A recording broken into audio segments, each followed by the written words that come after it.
Maša, vem, da si imela danes težek dan, ampak jaz ti ga ne bi rad še poslabšal. Ne? Ja, kaj pa je? Mislim, da ti streha pušča.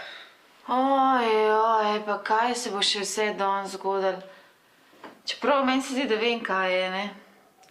A veš, dimnikar mi je prišel spucati dimnik in je rekel, da so neke opeke počene in da bo začel zamakati neboga, ne? Kaj, grem pogledat na podstrešje? Ja, če se ti da, lahko greš, veš da. Boš v gora, imaš kakšno svetilko? Ne, pa se ne rabaš svetilke, se v bistvu, a veš, prižgeš luč dela in to je to. Dobar, bomo videli, če se da kaj narediti.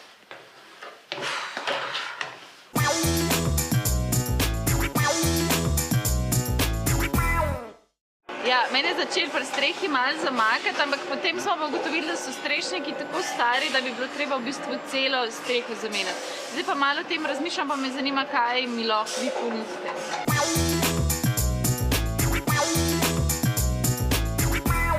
A tukaj pa torej vaše dijake učite teh praktičnih znanj, da bodo kasneje znali poprijeti za orodje? Ja, tukaj v delavnicah seveda dijaki pridobivajo del teh znanj, ki so potrebne za kasnejši poklic in seveda ni to edino, kar se izobražuje, ampak v sodelovanju z firmami še seveda dodatno znanja pridobivajo. Koliko dijakov je na vaši šoli?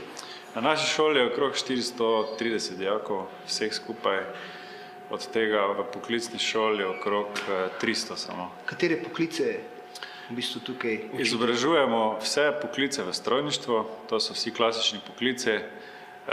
Eden izmed redkih poklicov seveda pa je klepar-krovec. Klepar-krovec. Koliko dijakov obiskuje ta program? Ja, klepar-krovec je zanimive so številke, ne? Bom rekel, 3 leta nazaj smo imeli 12 dijakov, leto nazaj smo imeli 4 dijake, letos pa imamo enega dijaka. Samo enega? Samo enega dijaka. Ni čudno, da sem mogel tako daleč prideti oziroma obresti celo Slovenijo, da sem najdel en prostor, ki mi bo v bistvu, oziroma ljudi, ki mi bodo naredili hišico. Ja, če ste to želeli, potem ste prišli na pravo mesto s tem našim dijakom.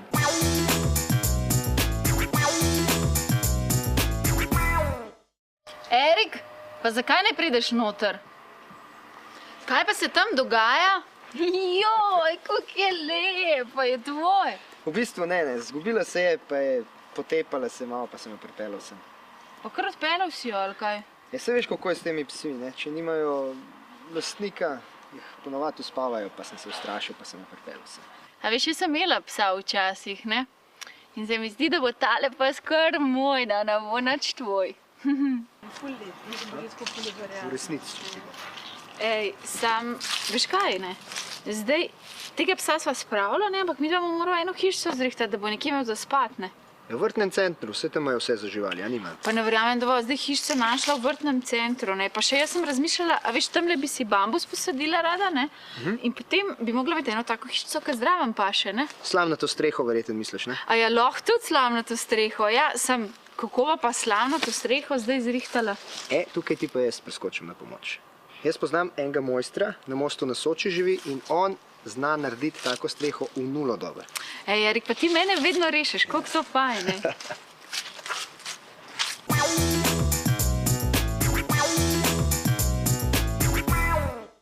Predstavljamo našega kleparja, krovca, Gorana. Zdravo, Goran, Erik. Lej, imam en problem v bistvu. Maša ima enega psa, ki sem ga jaz podaril, našel sem ga, zašel je, ne, potepal vse. In zdaj ona bi rada imela tako hiško, ki ne bi bila taka industrijska, ampak bi bila narejena ročno, lično. A bi ti to znal narediti? Ja, bi znal. Bi znal narediti, pokrit, vse lepe stene, vse to? Ja, zdaj odvisno od kakega materijala rabite. Ja, z lesa verjetno, ne? Z lesa bi se dal narediti. Ja. To verjetno tukaj si se naučil v šoli. Ja.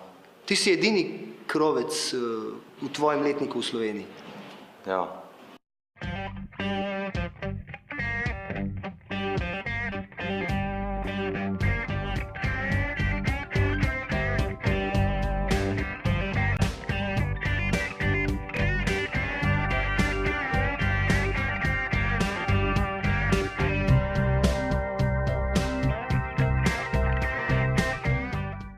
Imate kakšne načrte, pa kaj?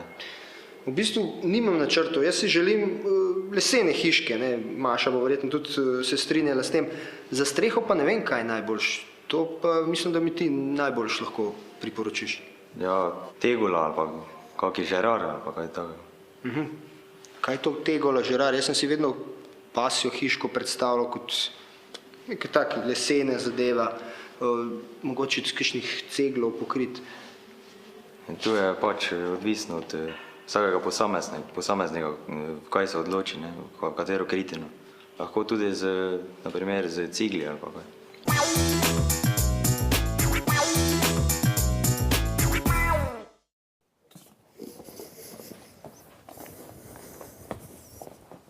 Kaj pa imaš to? Poglej, hiško sem ti pripeljal za psa.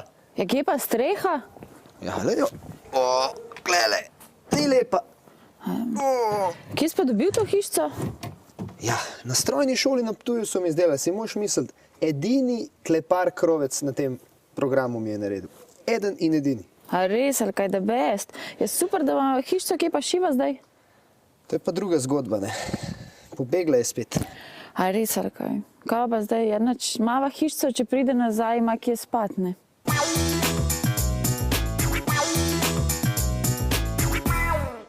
Koliko časa pa traja, recimo, to izobraževanje? Ja, izobraževanje traja 3 leta, ne? To je klasičen program srednjega poklicnega izobraževanja, 3-letne.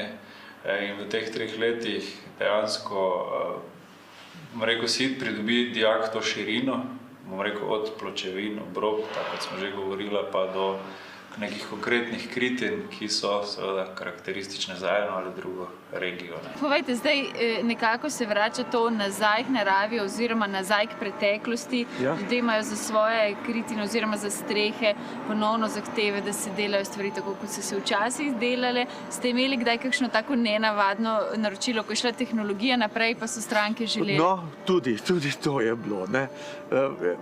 Da nekateri si hočejo pač predočiti tisto, kar je pač prababica imela, da bo tudi tako narejeno tam, kot je. Takrat pride v veljavo pa več znanja od naših prednikov, kot pa danes, ne.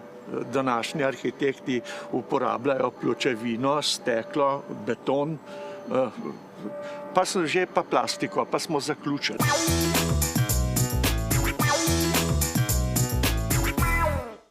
Vaša družina ima že 45-letno tradicijo izdelovanja strešnikov. Vaš oče je že izdeloval strešnike na roke. Na roke, točno. Vi tudi znate na roke, ne? Jaz znam, to sem še delal, ko sem bil majhen, sem očetu pomagal in pol še nekaj časa smo tudi ročno delali. Bom tudi to pokazal, kako gre. Bomo probali to, kako gre, drugače pa to danes ne bi šlo več, ne. Ampak morda bi si lahko pogledali to, kako gre na roke. Bomo naredili to, bomo. Zdaj ste nam pokazali, kako se naredi ročni strešnik, pa me zanima, kakšna pa je razlika med ročno izdelavo in med strojno izdelavo, razen te očitne, da so to stroji. Ja, v bistvu je material enak, ne.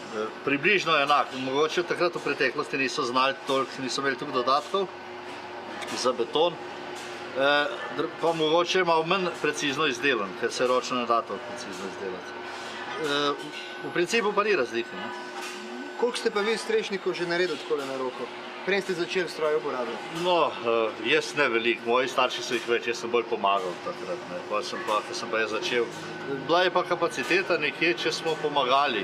300 jih je eden naredil na dan, ne na 8 ur, cel dan. Koliko recimo pa na dan, če ste...